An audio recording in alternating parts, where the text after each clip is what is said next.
I still remember the night I realized my brother would rather see me penniless than let me share a single piece of our father's legacy. We were at our mother's old wooden table, the one with scratches Dad never got around to refinishing, and we had just buried him that morning. Flowers still littered the house, their fragrance too sweet for such an ugly time. I was tired, devastated, and trying to keep myself together. My brother Damon was opening Dad's will with shaky hands, but his eyes were shining in a way I'd never seen before, like he already knew something I didn't. I should have seen it coming, though. Damon had been Dad's favorite since day one. No matter what silly mistakes he made getting fired from 2 jobs in college, crashing the family car twice, Dad always gave him another chance. Meanwhile, I struggled to earn good grades, come home on time, and keep the peace, hoping it might get me a bit of the warmth. But Dad was a complicated man, old-fashioned in weird ways, and Damon thrived under that. He had the big personality and fast talk that Dad seemed to admire. I guess I was just too quiet for their tastes. So there we sat after the funeral, silence thick in the dimly lit dining room. My hands still smelled of lilies and funeral bouquets. Damon cleared his throat and began reading. He read out how Dad's estate would be handled. The house, some land Dad had inherited from his father, a small business property he rented out, and whatever money was in Dad's savings and retirement accounts. At first, it sounded normal, typical of a father splitting things equally between his 2 kids. Then, Damon stared at a second page that looked like it had been stapled at the last moment. It said he, Damon, should oversee the distribution with fairness and wisdom, especially because he was older. That single note changed everything. As soon as he finished reading, Damon looked up, a tiny grin on his face. "Well, looks like Dad wanted me in charge," he said, tapping the final line. "He believed in me to do the right thing, and I will, don't worry. I'll handle everything carefully."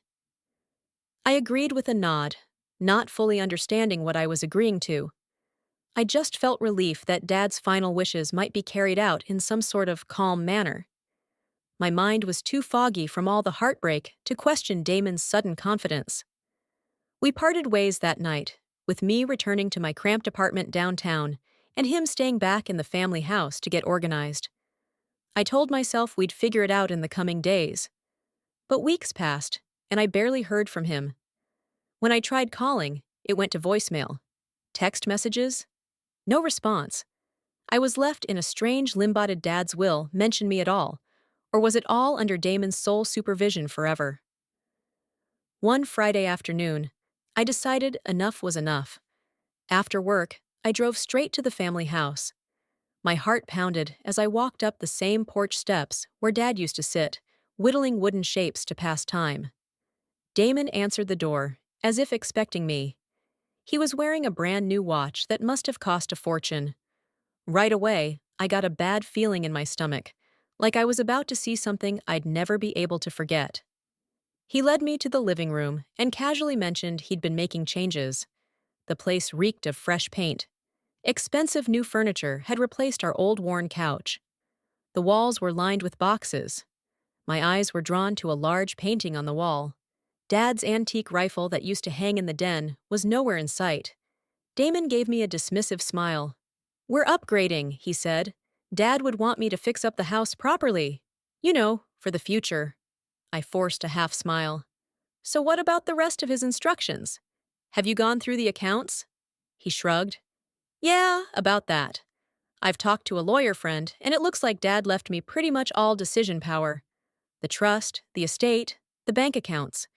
It's under my supervision to distribute in a way that best serves Dad's memory. And, well," he coughed awkwardly. "I hate to say it, but Dad confided in me that you might not be responsible enough to handle the money. I'm thinking I'll keep it all safe for now. Maybe give you an allowance if you really need it. But the main assets? They're under my name now." At first, I thought I misheard, but the smug confidence on his face told me otherwise. "You're joking," I said. "You can't just keep everything. That can't be what Dad intended." He wrote down that everything was to be split equally. "It was," he said with a sigh, until he added that note about me making the final call. He basically gave me the power. And I'm sorry if that hurts you, but let's face it, I earned Dad's trust. You, well, you were always more distant. Dad never really believed you'd keep the family property going. I felt a wave of anger rising in my chest. Damon, this is insane. Dad never told me anything like that. Where's the proof? He waved a couple papers in my face. Right here, signed, dated. My lawyer says it's legit. Dad wanted me to shape the future of the property. That means I can do what I think is best. And right now, I think what's best is me being the sole inheritor. If you're polite about it, maybe I'll throw you a small bone.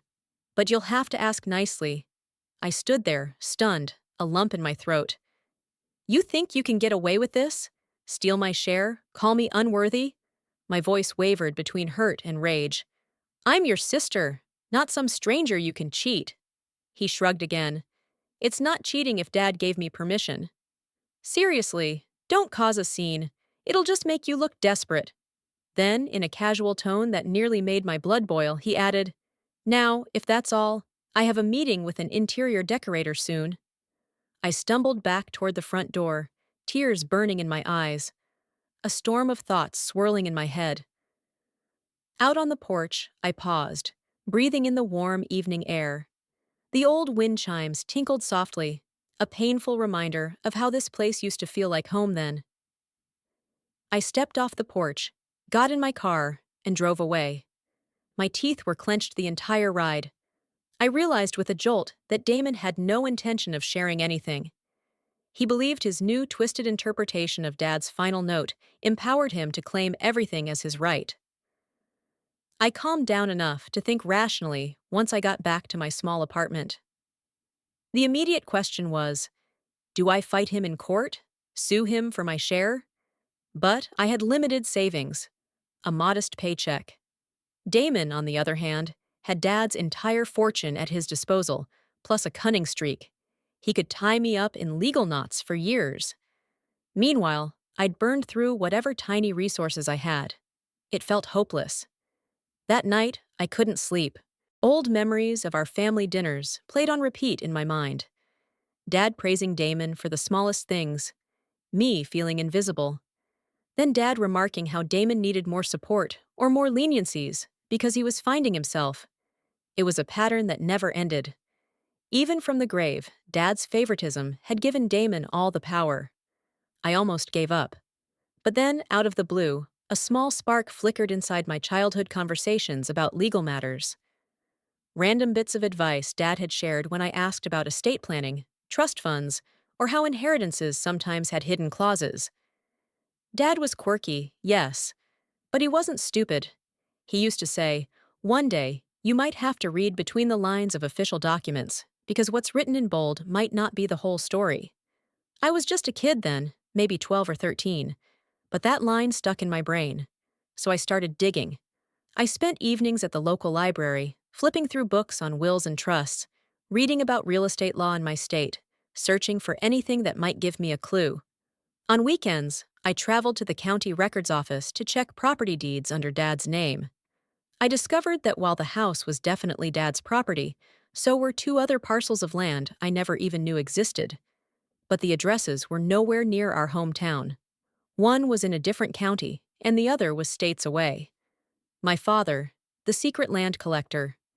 Further rummaging turned up a mention that Dad had an old business partner who once helped him buy property under a joint venture. That meant there might be documents or codes or conditions about how that property was passed on. I got goosebumps just reading the old records. Why hadn't Damon mentioned any of this? Probably because he didn't even bother to check. He assumed open farmland was the entire extent of Dad's estate other than the house. But Dad had more. I spent hours piecing together these puzzle fragments. Step by step, I realized Dad had set up something complicated. A structure that not even Damon's unscrupulous lawyer had fully uncovered. In short, part of the estate was controlled by a separate legal entity, some kind of trust with weird stipulations. To unlock that trust, certain conditions had to be met. And as I read deeper, I found a gold nugget in the form of a clause. In the event the beneficiary, singular, fails to achieve unanimous family acceptance, or attempts to disinherit an equal heir, the trust reverts to said equal heir automatically. My heart pounded so loudly, I could hear it echo in my tiny living room. Did that mean me? I pored over every line, my eyes scanning to make sure I wasn't hallucinating.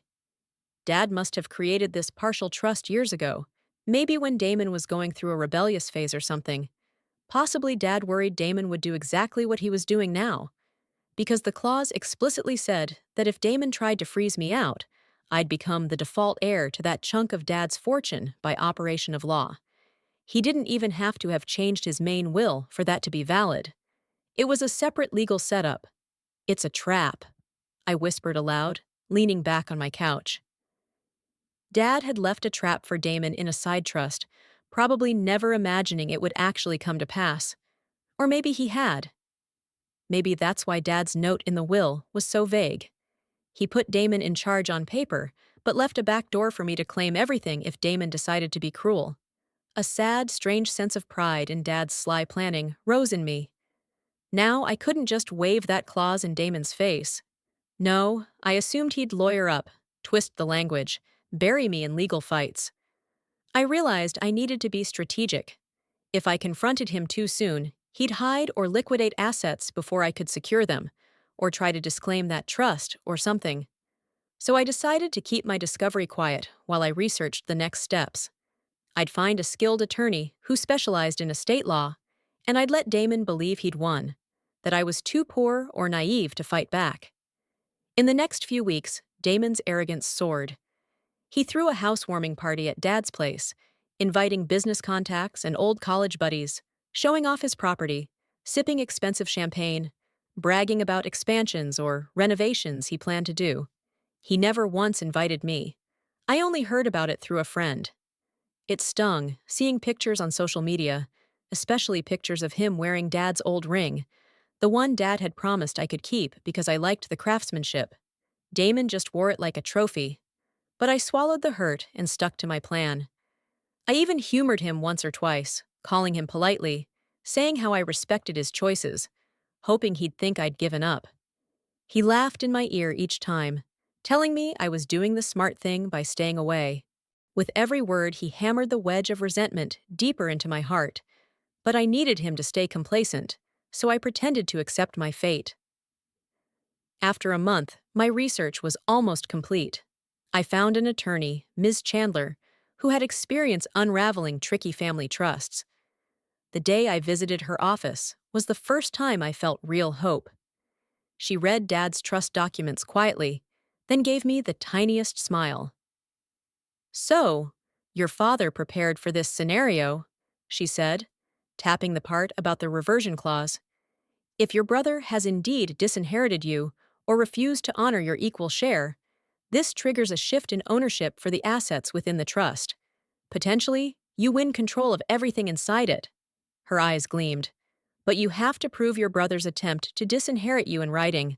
That ensures the trust clause is invoked." I nodded vigorously. "I have texts where he said he's not giving me a dime because Dad considered me unworthy. Will that be enough?" She scanned them. "This is explicit. We can also use his ignoring your entitlements as further proof. I'd say we have a strong case." She paused. "But be cautious not to tip him off. We want a judge to see this, not your brother's spin. If you notify him, he might do something reckless. Maybe, I don't know, borrow against assets or sell property quickly. Let's keep it under wraps until I can file a petition quietly." My heart pounded with excitement. I never thought I'd be the type to relish the idea of a gotcha, but Damon's cruelty justified everything. This was payback, no, it was justice. Week after week, Ms. Chandler gathered documents, evidence, and we methodically built our airtight argument. Meanwhile, I stayed silent publicly, only confiding in a close friend for emotional support, my apartment filled with piles of photocopies and legal notes.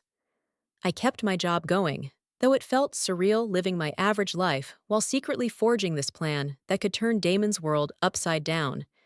It gave me a sense of power after feeling so powerless for so long. During that time, Damon kept bragging about new business ventures he'd inherited from Dad, including that farmland, but ironically, he never discovered the other properties. When I saw him post pictures driving a fancy new car with a vanity plate, it was almost comical. In one picture, he captioned it, "Living my best life. Dad would be proud." My stomach turned. Dad might have forgiven Damon's showy attitude, but I sure couldn't. Not after he shut me out entirely. Let him strut around clueless. It will make the rug pull so much sweeter. Finally, after misquote, Chandler finished her silent maneuvers quietly, verifying the trust property, filing preliminary notices with relevant counties, ensuring Damon hadn't placed liens or sold anything we were ready to file in court. She said the quiet legal action would essentially freeze key assets once the petition was accepted, preventing Damon from taking out big loans or transferring deeds. We had everything lined up, but we needed a time to strike. She smiled kindly at me. "You hold the power. You decide when to pull the trigger." I picked a date close to Thanksgiving, a season that Damon traditionally used to throw a large family gathering and brag to distant relatives about his achievements. Dad used to love hosting big dinners, but now it was Damon's turn. Something about exposing him right before he got to play the charming heir felt too perfect. Miss Chandler nodded, acknowledging the personal satisfaction. Legally, it was fine. We just needed the judge's docket availability. The day before we filed, I found out from Aunt Charlotte that Damon was planning a flashy unveiling of some new addition in Dad's house, like a fancy library lounge or something. He had invited distant cousins, neighbors, and even local business owners, all set around a lavish dinner. My aunt asked, "Will you be coming?" He said you probably wouldn't. Something about you not wanting to celebrate. I nearly laughed. "Oh, I'll be there," I told her calmly. "I plan to show up this time." So on the day Ms. Chandler E. filed the petition, I dressed in my best outfit with a sense of calm determination. I knew Damon wouldn't see the court notifications right away. It might take a day or two for him to even realize. I drove out to Dad's property that evening, stepping through the front door like I belonged there because, under the trust, I very well might soon. The house was packed. Warm lights, chatter, and fancy hors d'oeuvres. People I barely recognized milled about, congratulating Damon on his inheritance. I spotted him near the fireplace, swirling a glass of something expensive. He caught sight of me, and his grin twisted. He walked over, not even offering a hug. "Christina," he said, using that patronizing tone. "I'm surprised to see you. Didn't think you'd have the nerve." I forced a polite smile. It's Thanksgiving. Dad would want the family together. Some guests around us paused their conversations, obviously sensing tension.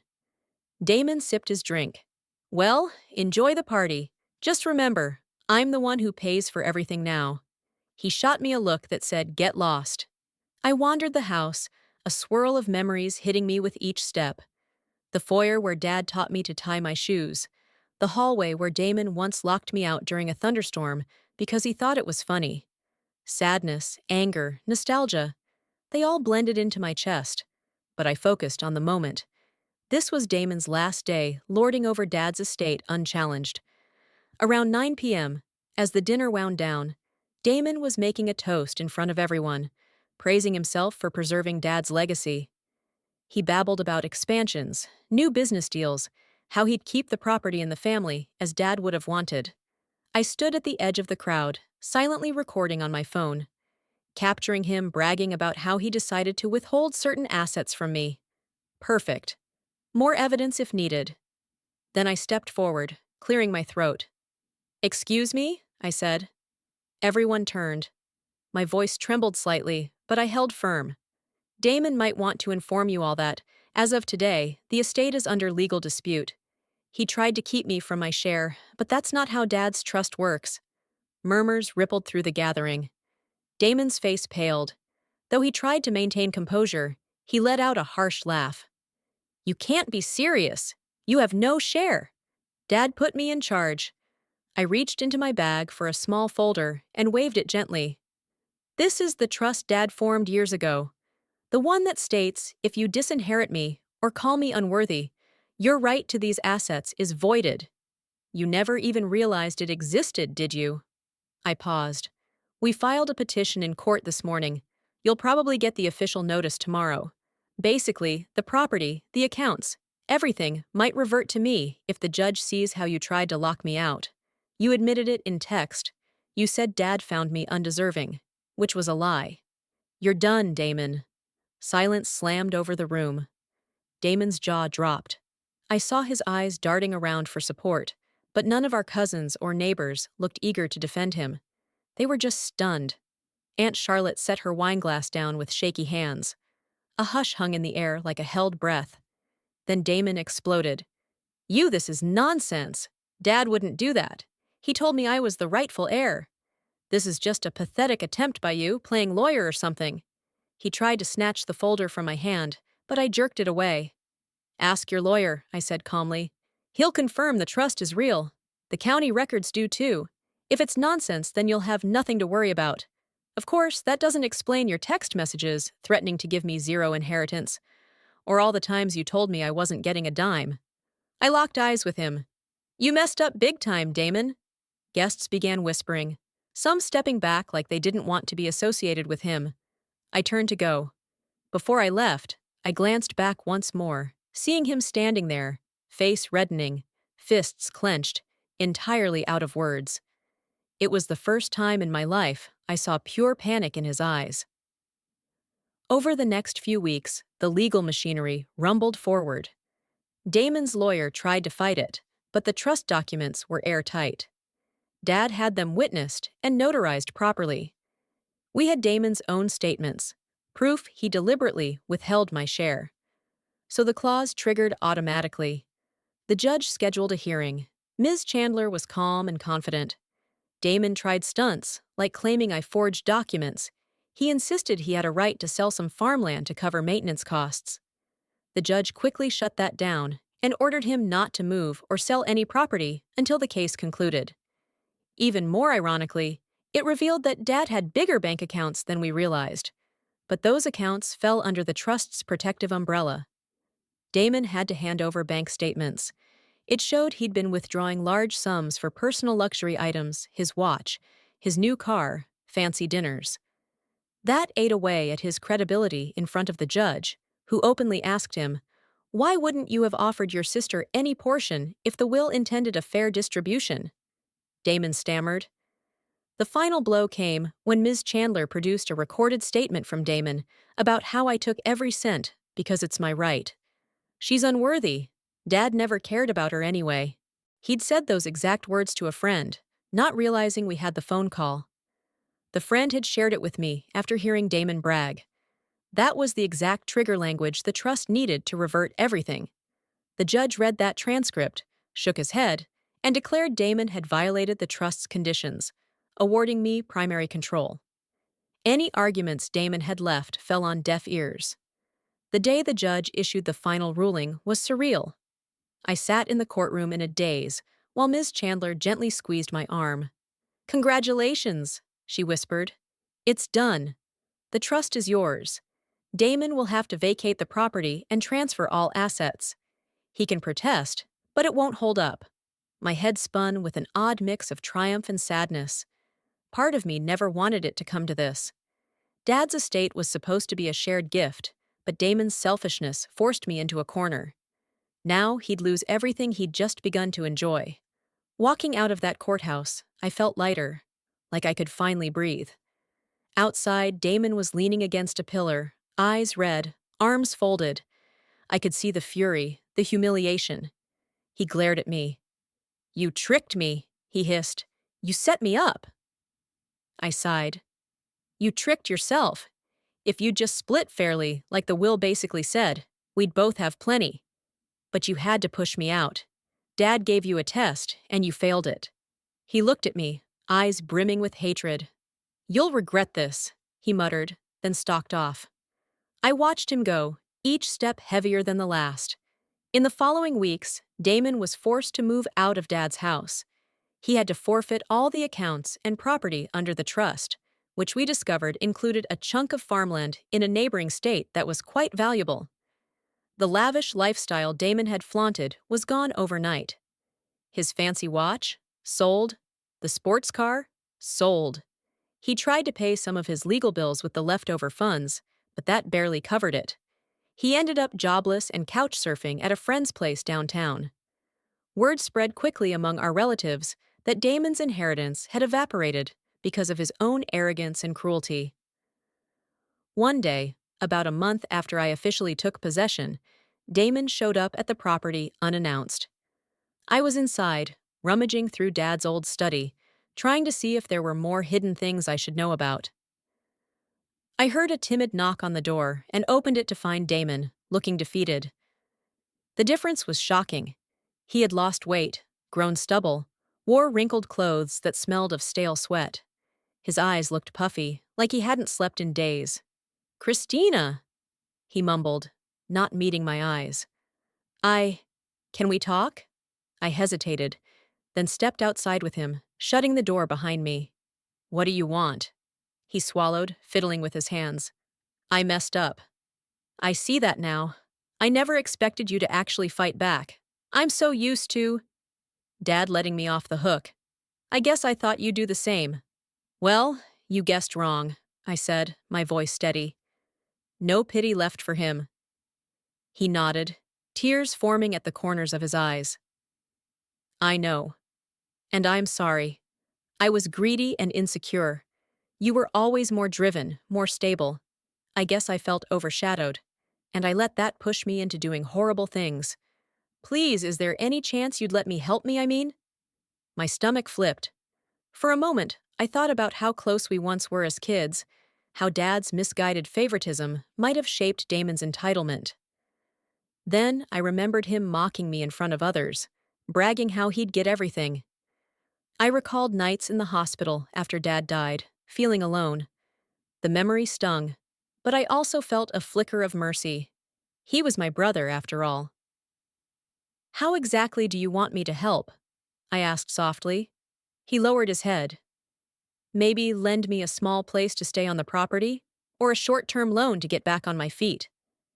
Two can't keep living like a vagabond. You have everything now. Dad's estate, the farmland, the accounts, and I have nothing." I paused. This was the moment I'd dreamed about, him crawling back. Yet it didn't feel as sweet as I expected. But my heart was hardened in a different way.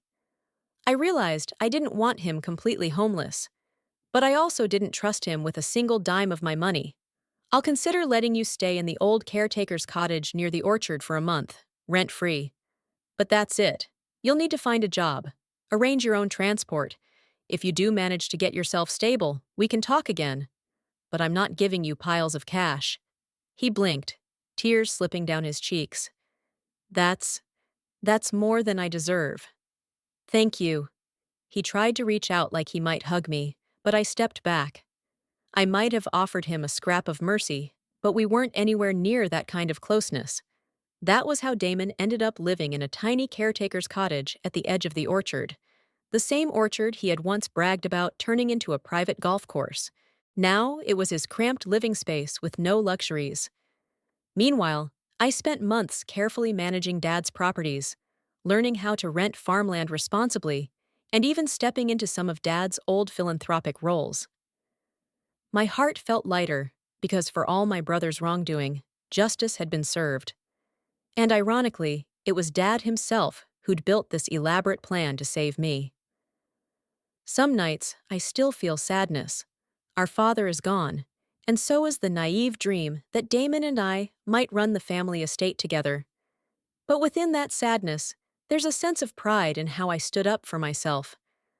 I also sense a quiet satisfaction imagining Damon going about daily chores in that cottage, perhaps reflecting on how easily it could have turned out differently. Every now and then, he knocks on my door, asking for small favors, like a ride to the bus station or help with job applications. I don't slam the door in his face, but I keep a careful distance. He tries to be humble. Sometimes I catch a glimmer of the brother I used to admire. Maybe one day we'll mend fully. Maybe not. I guess that part is still unwritten. Yet as I drift off at night, I can't help remembering the moment the judge declared the trust belonged to me. The sheer relief that washed over Mitha, knowledge Damon's cruelty wouldn't go unpunished. Those words fill me with a bittersweet sense of peace. Dad's final gift to me wasn't just property or money. It was the chance to protect myself from the brother who'd always taken more than he gave. So that's my story, how my brother declared I wasn't worthy of a cent of Dad's estate, bragged it all belonged to him, and I quietly let him think he'd won. Then, I used the very trust Dad designed to take every single asset back. In the end, Damon lost the fancy house, the land, the accounts, and all the luxuries he tasted for a few short months. He's left with a small roof over his head, only because I allow it. And in his eyes, I see that mixture of envy and regret he'll never outrun. It's not a perfect ending, but it's an ending I can live with knowing justice was served, and I stood up for myself in a way Dad would finally be proud of.